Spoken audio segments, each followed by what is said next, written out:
Allez, on va repartir en direction de Comensac sur le retour. Donc là, j'ai fixé la GoPro sur le harnais poitrine. Précédemment, je l'avais sur le casque. Là, on a des champs de je sais pas quoi, de luzerne.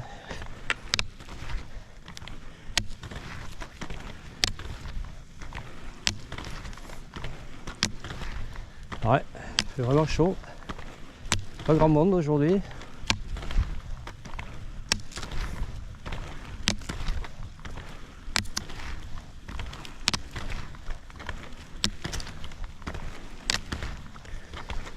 Ouais, donc il faut vraiment être bien équilibré sur sa platine. Pas trop en avant, le corps en avant, pas trop en arrière non plus. Bien positionné.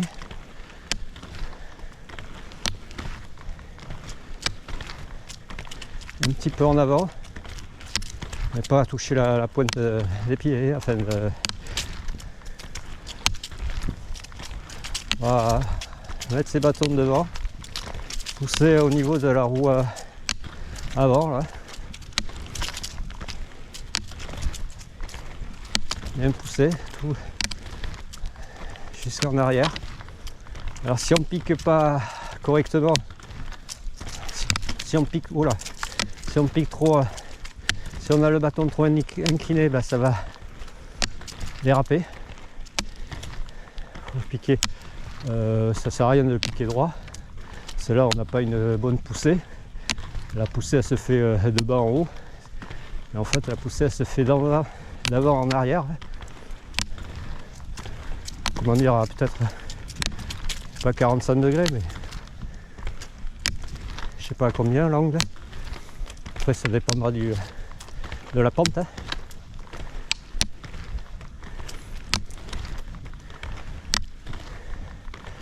Enfin bref, il faut que la pointe du bâton là, qui est en tungstène, elle pique bien dans le bitume, qu'elle se dérobe pas quoi. Alors d'où l'intérêt de l'affûter aussi après chaque sortie quoi, ou avant chaque sortie. Alors ça s'affûte avec une lime diamant, ils appellent ça. Une lime qui affûte le tungstène, parce qu'une lime classique ça fera rien du tout. Et la lime diamant, il faut mouiller un peu la lime ou la pointe en tungstène et puis limer. Essayer d'avoir une pointe bien affûtée quoi. Qu'elle soit pas émoussée. C'est là où si elle est moussée, t'as beau pousser, ça va déraper. Alors, aucune prise dans le bitume quoi. Après ces pointes en tungstène, bien sûr elles s'usent, hein, à force de pratiquer, tu les uses. Et en fait tu peux les changer. Elles sont collées au bout du bâton, parce que le bâton il est conique. Au bout, tu as, en fonction du diamètre de ton bâton, un diamètre de pointe qui se visse et qui s'adapte. C'est en fait ta pointe, elle est pas de vis et ça se visse là-dessus, sur ton bout de bateau. Et ta pointe, elle est dans cet embout là. Donc il faut changer l'embout. Alors, généralement, tu en changes un, hein, d'un bâton, tu changes l'autre aussi. Hein. C'est bon, l'usure, moins de pousser que d'un bâton. Hein.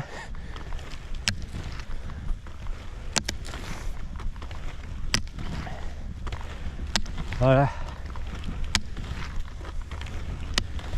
Bon, après, ça permet, cette activité, de se vider un peu la tête. Mais bon, rester concentré sur ce que tu fais, quoi.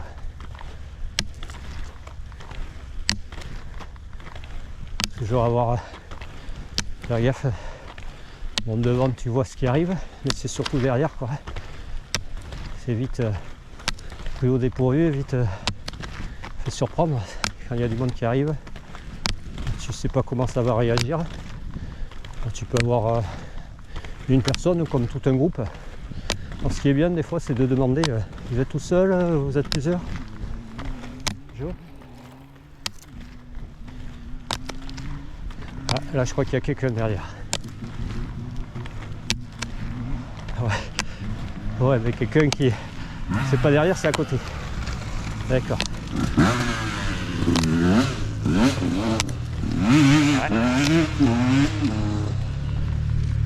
Ouais.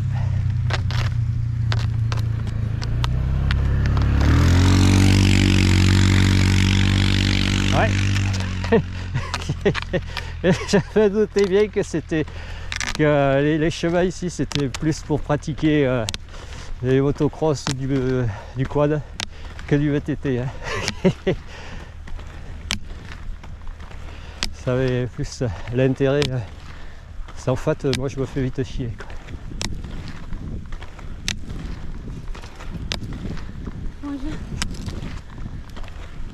Ouais.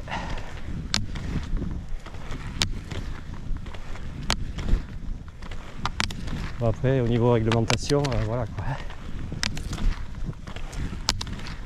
Pas vu, pas pris.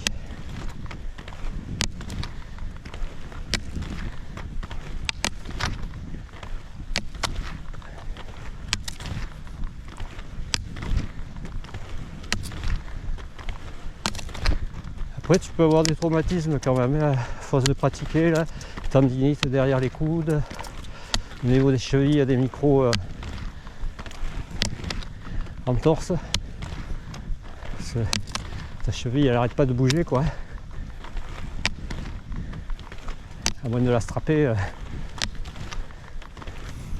Après, ben voilà, toutes les chutes et tout ça,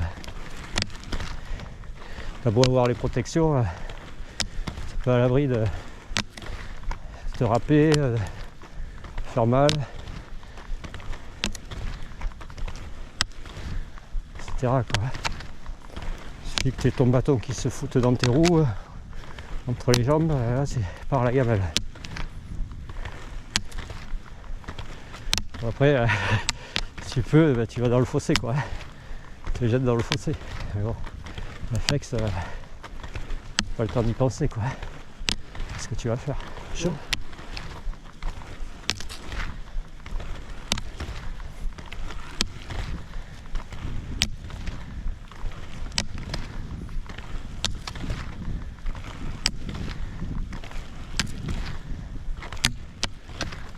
Voilà, là j'ai changé de revêtement. Je pense que c'est la limite entre la Werco et sac.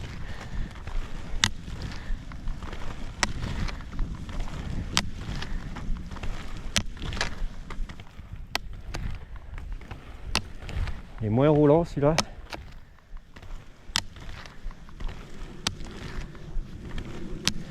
Bon, il y a un peu plus de frottement. Mais avec ces roues, ça va. Je ressens pas trop la différence quoi, de vitesse.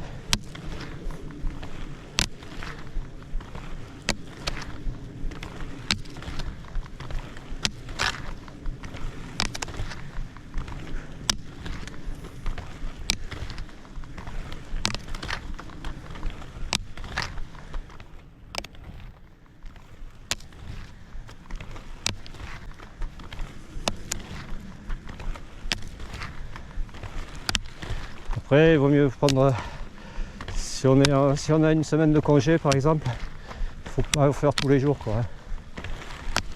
Un jour sur deux, un jour on récupère, un jour on fait une sortie. Voilà quoi. Et puis en fonction de la météo aussi, ça sert à rien d'en faire sous la pluie. Quand c'est venté, il vaut mieux faire une autre activité, quoi. Ou alors, c'est comme le vélo, ouais. Sur route, quand il y a du vent, t'avances pas, quoi. Là c'est pareil, si t'as le vent dans le dos, ça va. Et au retour, pareil, long, un calvaire. Après, ça te permet de travailler cardio, ouais. Voilà. Par contre, avec ces roues là, dès que tu pars à la faute, tu mets plus de temps à récupérer. à te remettre bien en ligne, à retrouver le rythme. Par contre, quand tu l'as, ben ça va, tu le gardes.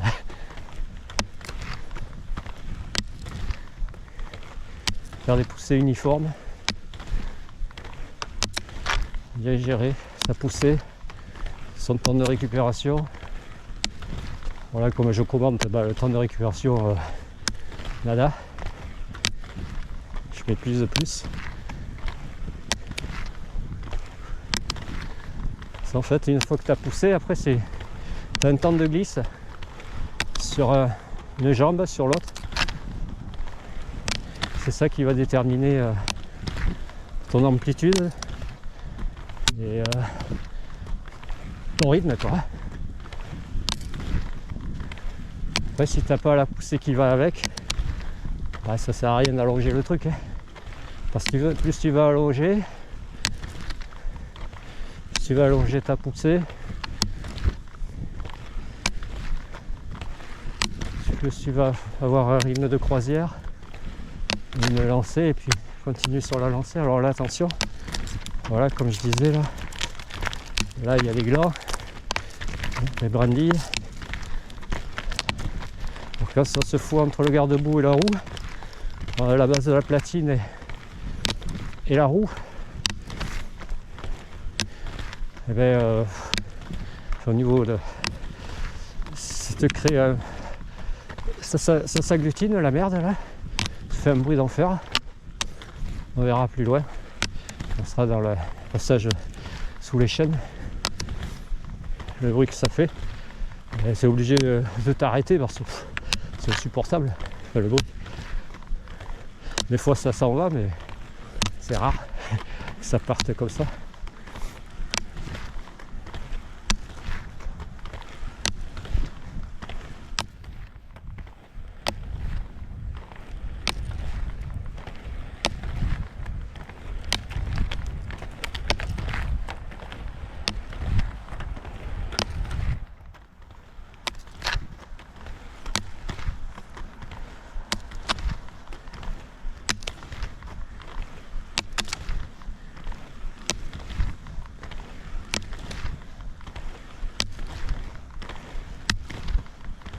Voilà, c'est comme les pneus de VTT, hein.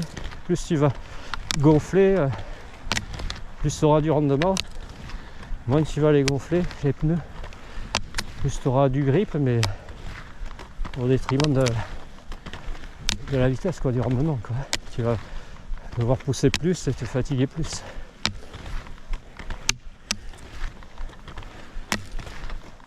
Alors, je sais pas s'il faut gonfler pareil la roue avant, la roue arrière.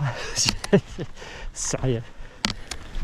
Je suis pas arrivé là à me poser la question.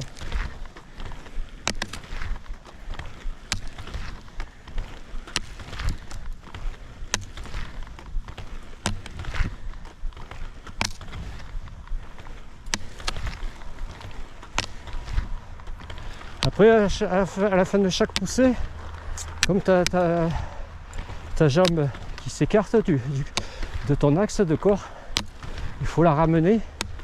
Alors des fois, ça dépend, après c'est une technique à voir.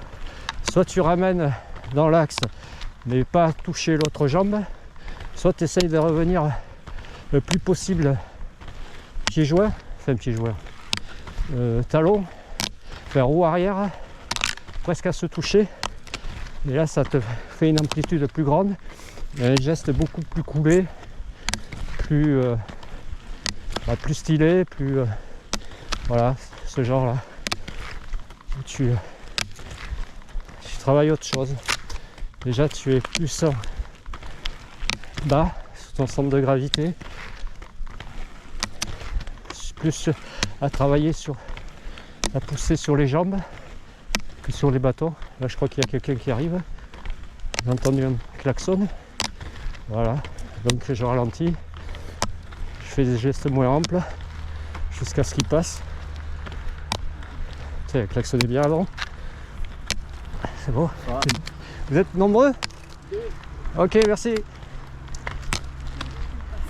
D'accord. Allez-y. Bonjour. Bonjour. Voilà, et là on rattaque.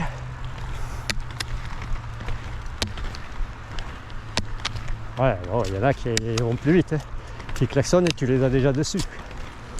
Qui klaxonnent au dernier moment. Ah, s'ils sont pris à l'avance. Ce sont des retraités.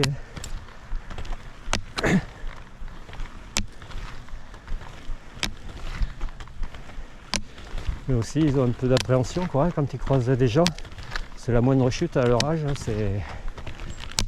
On va pas dire que c'est fatal, mais c'est des complications quoi. Bon, ok, je vais couper là. Je vais laisser repartir.